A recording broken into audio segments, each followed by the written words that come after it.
What's up, everybody? It's your girl Erica from the Classy Climb blog. Just came back from the gun range. Listen, I just had to do this one really quickly on Martin Luther King's 50th anniversary. Many people will be like, Martin Luther King, they give you this watered down version of Martin Luther King wanting you to hold hands with everybody of every race. And let me tell you, do not believe the watered down version of Martin Luther King they have for you.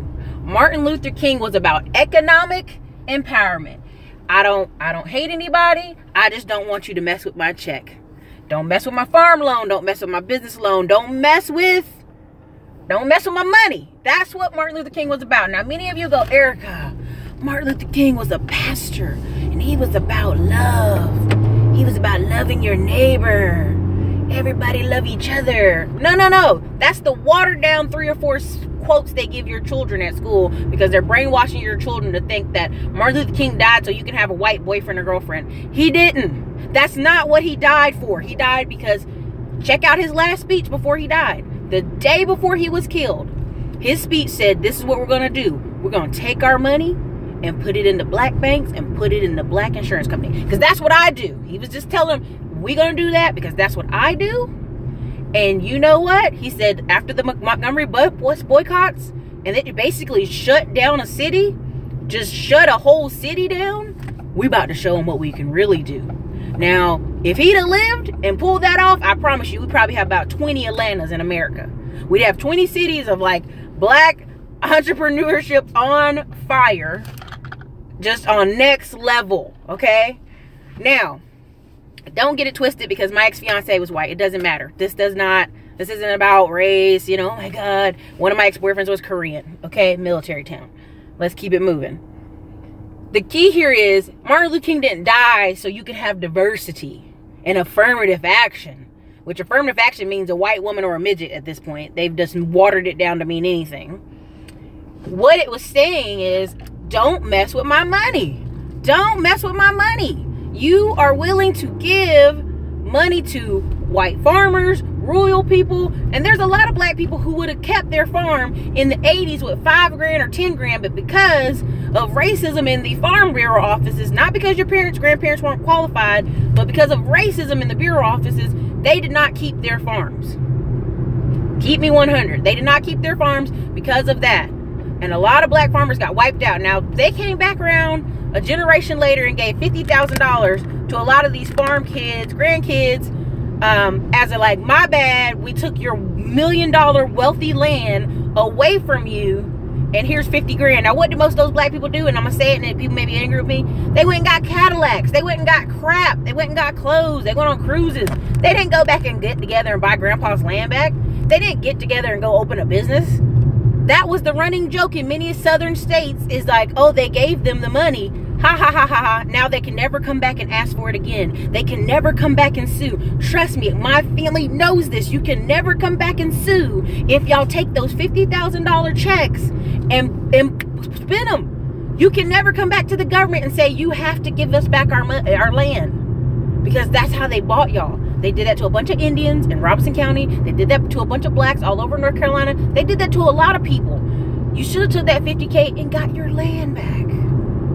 Got your land back. Thank you, Charles Ogilvie. I see a lot of good comments, but here's the key. Whenever you listen to Martin Luther King speeches today, please keep in mind, what are they trying to get you to think about Martin Luther King? That he just cared. He was a pastor and he loved everybody. No, go back and watch his videos. He was a thinker. He said, now y'all were willing to go put people all the way out in the Midwest, give them farmland, give them money, give them college degrees, give them USDA loans.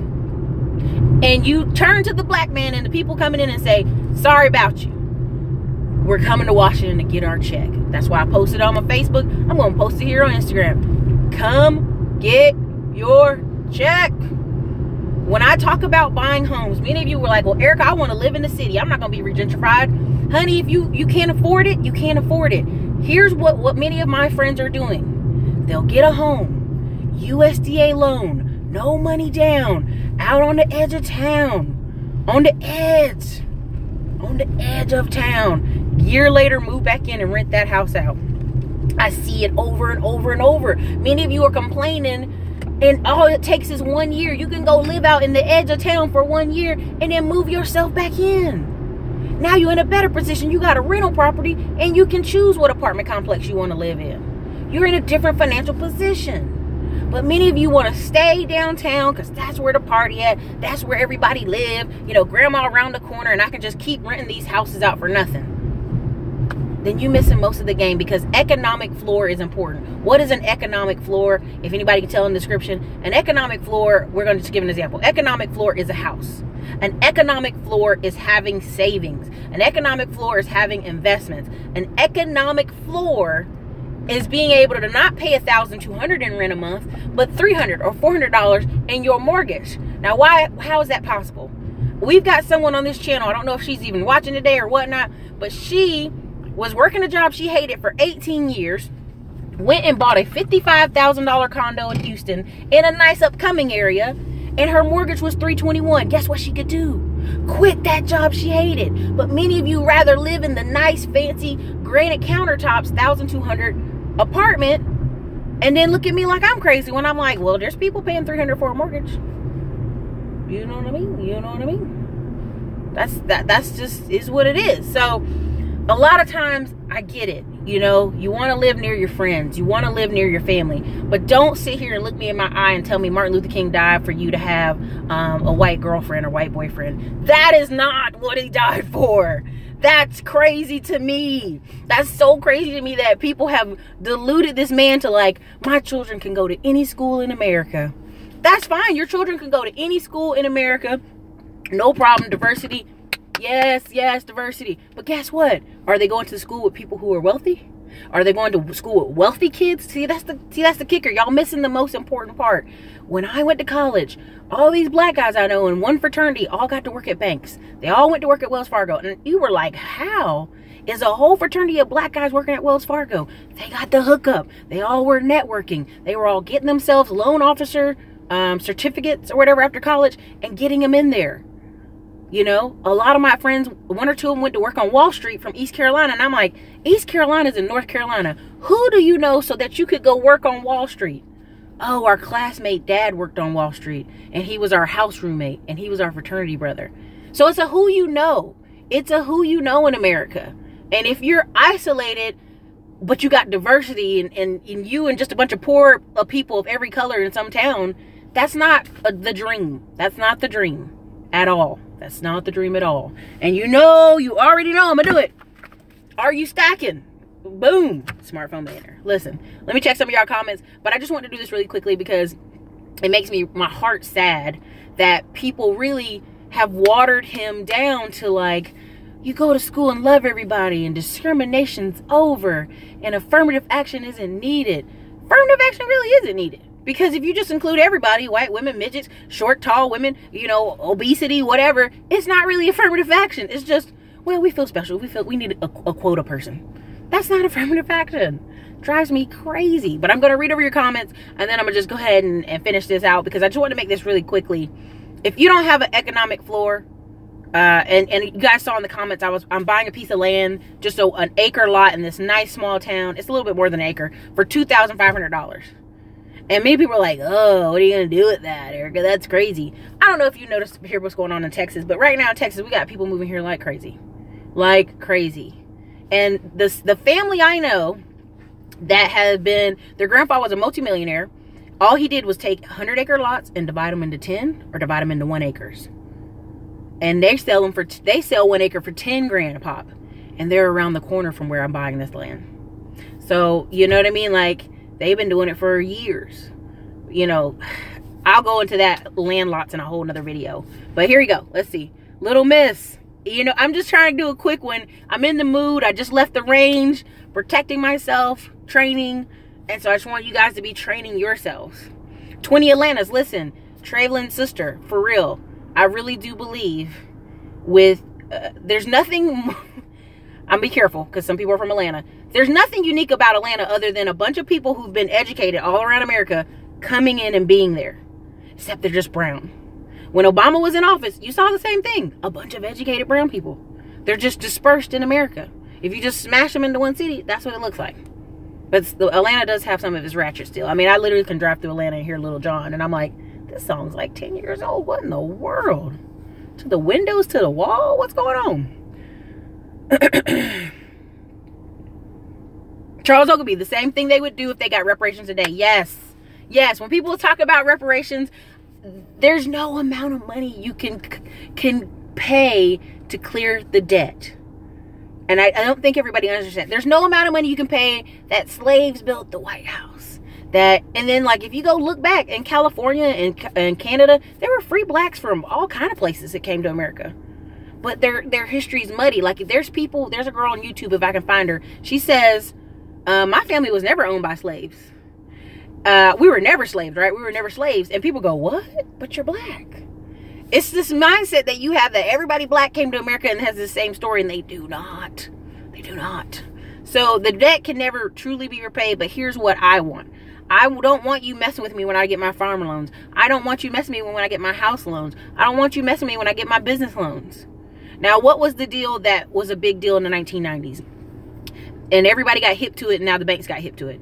All these black people were being approved for barbershops, hair salons. And what happened? They turn around and take the money, like they open the salon with very thin money, and then go take the rest of the money and go invest it in real estate. I can tell you 5 dudes right now in Fayetteville, North Carolina, who have tons of real estate all over the city, but they went to the bank and got a barbershop loan.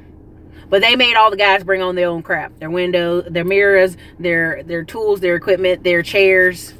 So the only thing the guy that he really did was like do the floor and the walls.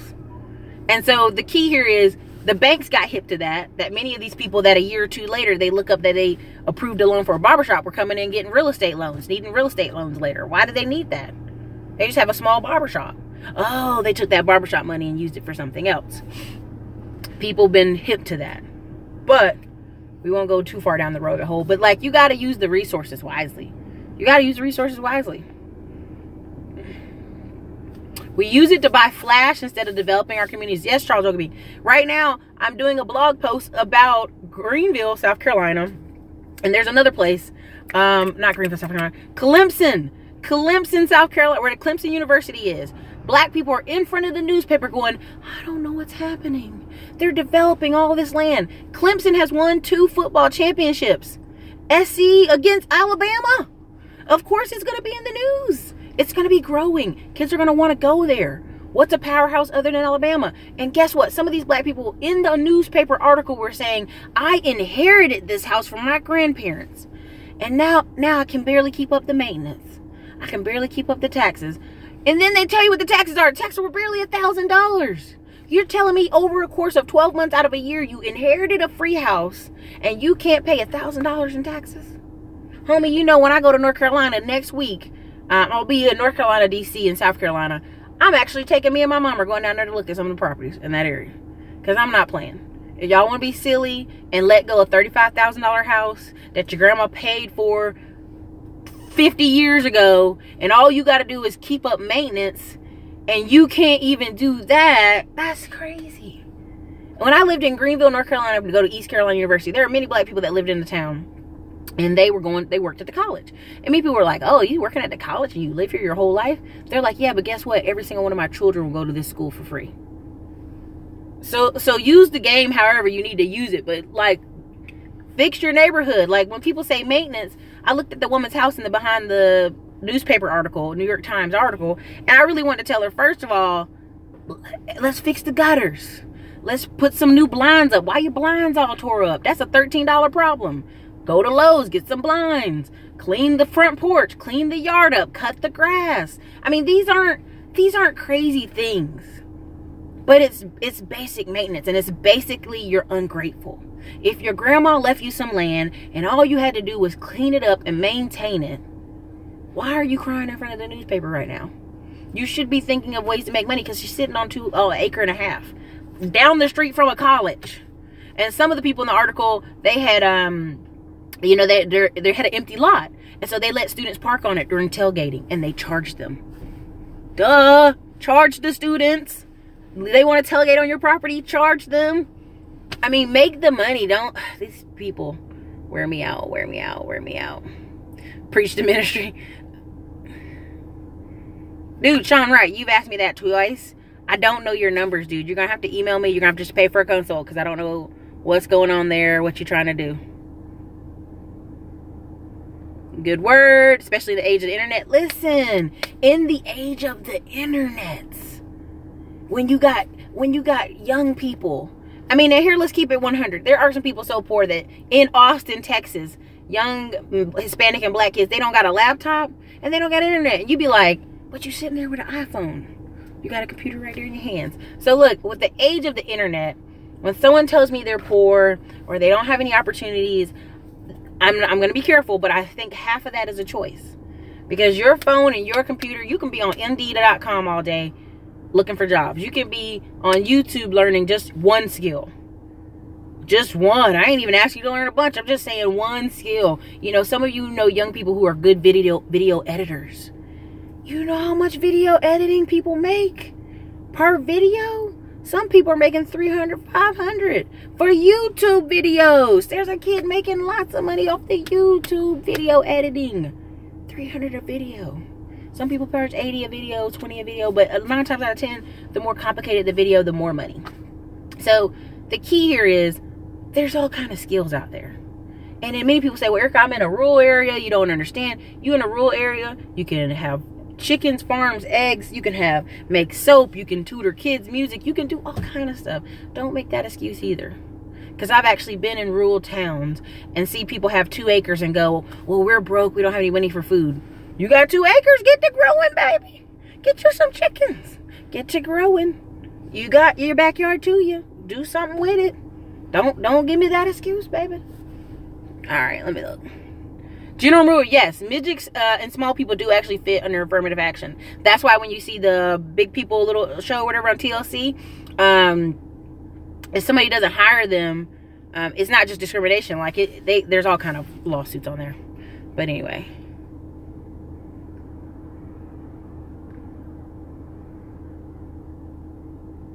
Christopher Buck, watered down, sure, but I never said anything that he... No. Martin Luther King had a white girlfriend in college. He was very much in love, and like, that was... But what I'm saying is young black people, unfortunately...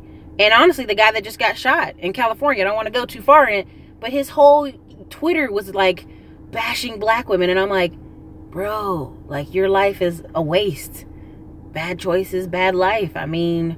No, should he be shot at 20 times? No, but should you also be breaking into homes? Should you also be just a shitty person? I mean, I don't know. It's hard for me to like feel bad for people who are shitty. You know, Martin Luther King was never against interracial marriage.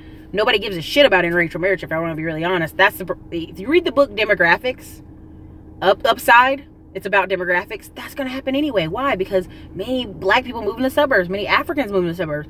Many Egyptians, many Moroccans. My friend right now, I have a Egyptian friend that's married to a Chinese man, and he owns businesses, and they're both young, and it's not even a thing. Nobody even cares in our group. It's like, okay, whatever.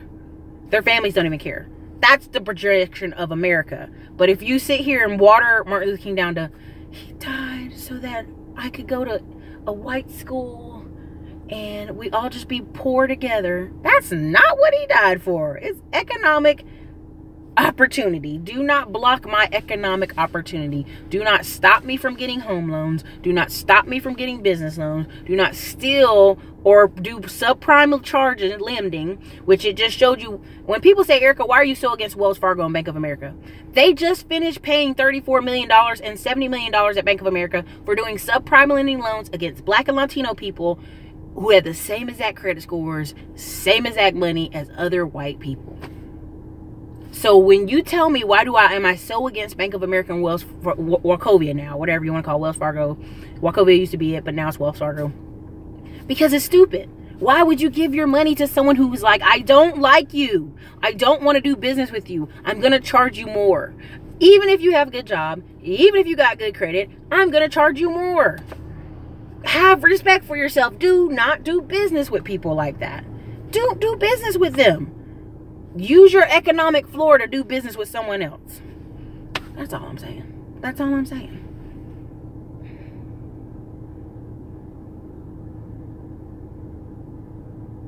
Again, Christopher Buck, nobody cares about a relationship. Nobody cares.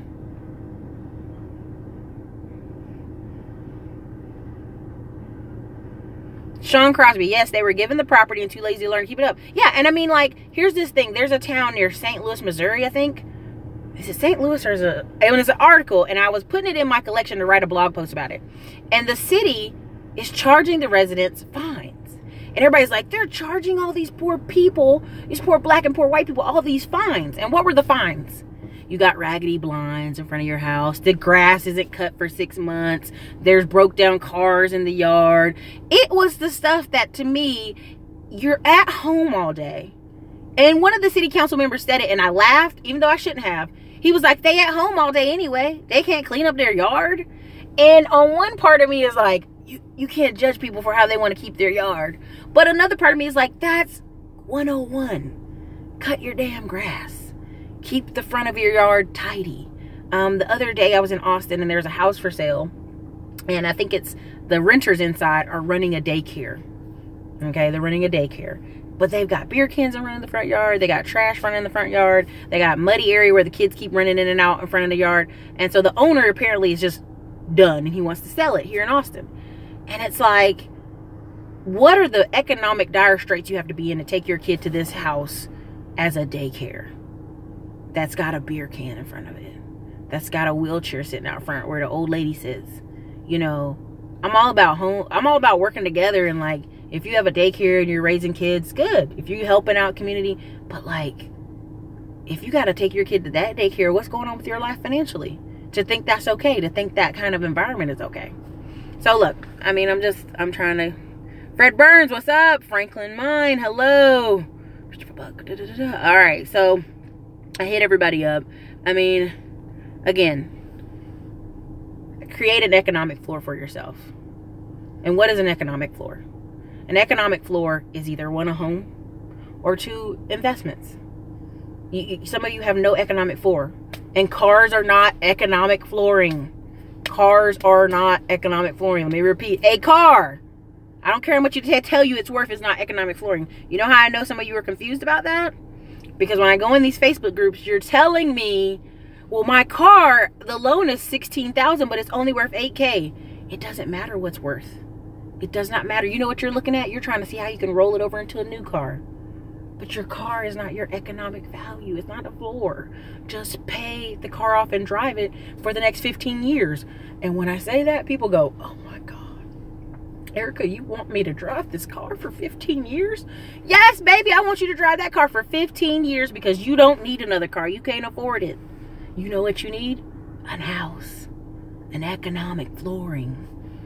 Economic flooring. That's going to be my word of the week. Economic flooring.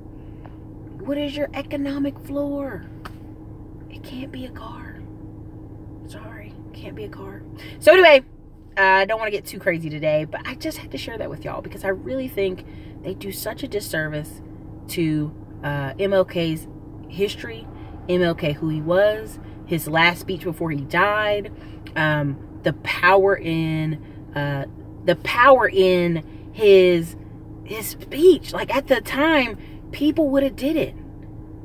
Upside is the name of the book. Upside. You can go get it on Audible, but it's better to get the paperback version. Audible can kind of be dry. People don't realize they're missing the forest for the trees. Many people are out here talking about, I want to hook up with chicks. I want to get more women. I want to get top prime women. I want to do this and that. Like, those are just byproducts of you being the best. Can I say that? Can I say that, not be a butthole? You being the best gets you the best. You being the best gets you these vacations and gets you that laptop lifestyle. You being the best and investing in yourself gets you the best. Having a great economic flooring gets you the opportunity to do other stuff. I've got a friend she just bought a house, but guess what? She wants to go travel for a year. She gonna turn around and rent that bad boy house out and go travel. But guess what? If she didn't have an economic flooring, she couldn't do that. I've got another friend, bought a house here in Austin, bought it 2 years ago, bought it for $240, put a little bit of repair into it. Guess what it's selling for? $400,000. And she gonna go on and have a good time. Good life. Guess what? She's got neighbors to the left and the right of her, old retired black, old retired white people. And they go, well, you can sell your house and make all this money. And they go, where would I go? This is all I got is my house. I'm gonna stay here till I die. And guess what? When they die, their kid is probably gonna sell it. But have an economic flooring. Have something you own. Have something of value. She about to walk away with all this cake on this house. Just caking money. You know what I mean? And people, I don't want to live in that neighborhood, Erica. It's beneath me. I want to live in a brand new house. I don't want to live that far out, Erica. That's USDA loan. USDA loan, no money down. No money at closing most times. You getting that zero out of pocket.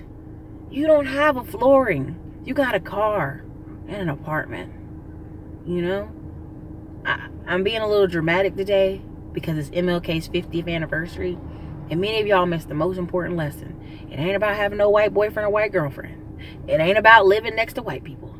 It ain't about living next to black people.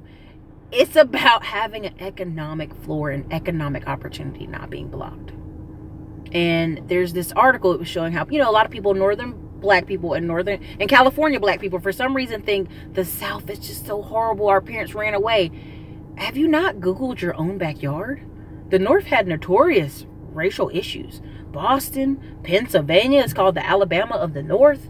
I mean, there's a lot of problems up north. But at the same time, they don't care, because usually those areas are very segregated. You got Polish towns, Italian towns, and you got y'all over here. And the key here is, I don't care about living beside somebody. You know what I care about? You not blocking my opportunity to buy a house in whatever neighborhood I want. You not blocking my opportunity to get a business loan. And you not blocking my opportunity to get a farm loan. That's really what it's about. And so when people talk about cleaning their credit, they really be telling me, hey, I want to go get a new car. Okay, I'll clean your credit. But really, I do the credit for business owners. I do the credit so that you can go buy stuff like assets, tangible assets. I don't do the credit repairs that can be like, Eric, I got a new car. And many of these financial groups on Facebook, the reason I did the video is I feel they have lost their way. And now all it's about is everybody stunting on each other and getting cars. Even in this one group where everybody's getting houses, they're the biggest houses I've ever seen in my life. I'm like, two kids, what you doing there? So, I don't want to be ranting and finger waving. My friend said I need to stop finger waving. But the truth is, it's just not about being close to certain people. Like, I have white friends who are adopting a half black baby, and I'm excited for them. I'm excited for them because they are genuinely great people, and they have a financial flooring to take care of that baby. Take care of that baby. That's the key. Do you have the money to take care of that baby? Do you have a house for that baby to live in? Do you have opportunity to give these children? Do you have it? If you don't throw yourself out of order. Don't do things out of order. Don't get the car before the house. Don't have the baby before you have the ring. Like, these are simple tactics that, even if you don't follow them, yeah, you could still have a good, decent life, but your life could be better. That's all I'm saying. What is my book about? Which one? I've got several, man. I'm about to get back on the road. I've got several client calls for today. This one is The Rise of the 1099 Economy. I was talking about how the changing economy is coming up, different businesses. I just talk about a lot of stuff that's going on, how to make $50,000 a year while you're traveling, how to invest. Then I have Smartphone Millionaire. Smartphone Millionaire is basically how to lend to people, real estate, and business from the palm of your hand. You can go get the actual hard book on Amazon, and I want to thank the 150 now, I checked the database today, 150 of you who bought from Amazon, and the over almost 400 who bought personally from the website, who bought in 2 different buying groups. Thank you guys so much. It's been a blessing to me. I sent a copy to every member of my family and signed it, and I know they're at home like, there she go, stunting on us. But anyway, have a great day. Happy 50th anniversary of MLK being assassinated. Terrible, right? Absolutely terrible. But I want you to really evaluate when there was an article this year that said 82% of all the wealth was bought by the wealthy. Well, nobody stopped you from buying stocks. Nobody stopped you from buying this acre of land for $2 grand. No one stopped you from buying assets and treasury notes and bonds. No one stopped you from buying silver. All these things are wealth. All these things add to wealth. A shout out to Charles Ogilvie was in the comments earlier. Todd Capital. Get in with the group. Every other person I know, when I told people about investment groups, funny thing was, my neighbor, she's 70 years old. She was like, yeah, since we were 50s, and they're 70 now. And I thought, wow, look at that. Learn something new every day. Again, I'm in an apartment investing group in Dallas. what people are missing is everybody's working in a group to pile up money, because you don't have a mill right off the back. Even if you go to the bank and get lots of credit card debt, even if you have $100,000 in unsecured credit, you still won't be able to jump and do a whole house. Work with people. Get in the jet stream. Be smart about it. If someone is not talking about purchasing tangible assets, what are tangible assets? You know, land, houses, rentals, businesses, stuff you can see, touch, feel. I mean, what are y'all talking about then? So, look, everybody, this is Erica, Classy Climb Blog. I am going to get back on the road. I was at the range earlier. Shapew, shapew, shapew. You have a great day. Have a great Martin Luther King anniversary. And actually focus on what it's for. What is it for? It's for you to have economic floor. Later.